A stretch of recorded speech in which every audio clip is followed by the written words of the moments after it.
Assalamualaikum warahmatullahi wabarakatuh. Perkenalkan, saya Adinda Rahmadani dari Rombel 1 dengan NPM 2420202088. Di video kali ini saya akan menjelaskan tentang model AISAS, yakni salah satu strategi yang digunakan dalam dunia pemasaran digital untuk menarik perhatian konsumen hingga pada tahap berbagi pengalaman.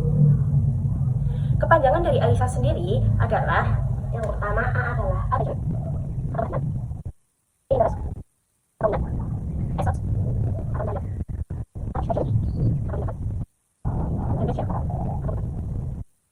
Jadi, pendekatan ini memandang bahwa komunikasi dengan audiens sebagai langkah yang saling terkait dan berkesinambungan.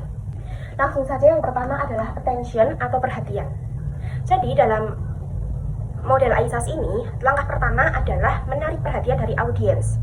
Nah, ini saat yang tepat untuk para pemasar memberikan suatu kesan pertama yang kuat, yakni dengan cara menentukan bagaimana cara untuk menarik perhatian. Nah, cara-cara yang bisa digunakan adalah yang pertama, bahwa kampanye perusahaan harus memiliki daya tarik visual dan pesan yang kuat. Yang kedua adalah dengan membuat judul yang menonjol. Yang ketiga, desain grafis yang menarik dan pesan yang kuat. Dan yang keempat adalah dengan konten-konten yang dapat memikat para audiens. Dengan ini, pemasar dapat memicu minat awal dari para audiens untuk terlibat lebih lanjut dalam proses ini. Selanjutnya, yang kedua adalah interest atau minat. Jadi, setelah berhasil menarik perhatian, langkah yang selanjutnya adalah dengan membangkitkan minat. Pada tahap ini, tujuan utamanya adalah untuk membuat para audiens ini tertarik dengan produk atau layanan yang ditawarkan dari pemasar. Tahap ini dapat dilakukan dengan cara yang pertama adalah memberikan informasi yang relevan. Yang kedua, menggambarkan manfaat atau keunggulan-keunggulan dari produk dari pemasar yang akan ditawarkan kepada audiens. Dan yang ketiga adalah memberikan jawaban atau memberikan solusi atas masalah-masalah yang dialami dari para audiens. Selanjutnya, langkah yang ketiga adalah search atau pencarian.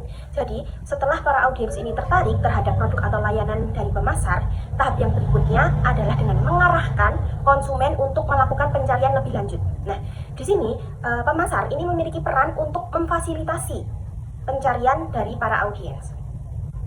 Nah, di tahap ini penting untuk para calon konsumen ini memiliki akses informasi yang mudah, informatif, mengenai produk atau layanan yang ditawarkan. Strategi yang dapat digunakan untuk membantu proses pencarian, yang pertama adalah mengoptimalisasi web perusahaan, yang kedua menyediakan atau memberikan informasi secara rinci mengenai produk, dan yang ketiga adalah dengan menyediakan ulasan dan juga panduan ataupun tutorial.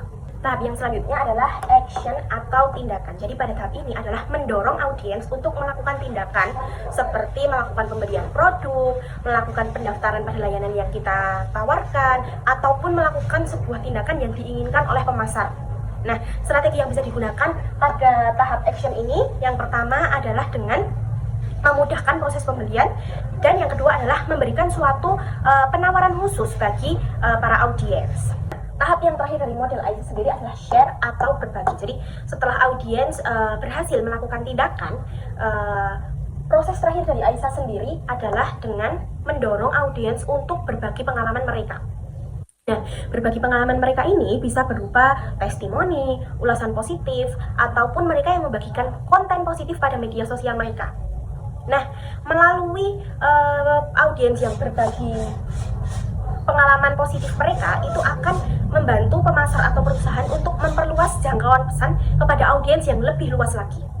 Nah, dengan memahami setiap proses atau setiap tahap pada model AISAS ini, perusahaan dapat mengembangkan strategi-strategi yang lebih efektif dalam membangun hubungan dengan para pelanggan, serta dapat memaksimalkan potensi-potensi pemasaran digital mereka, para pemasar.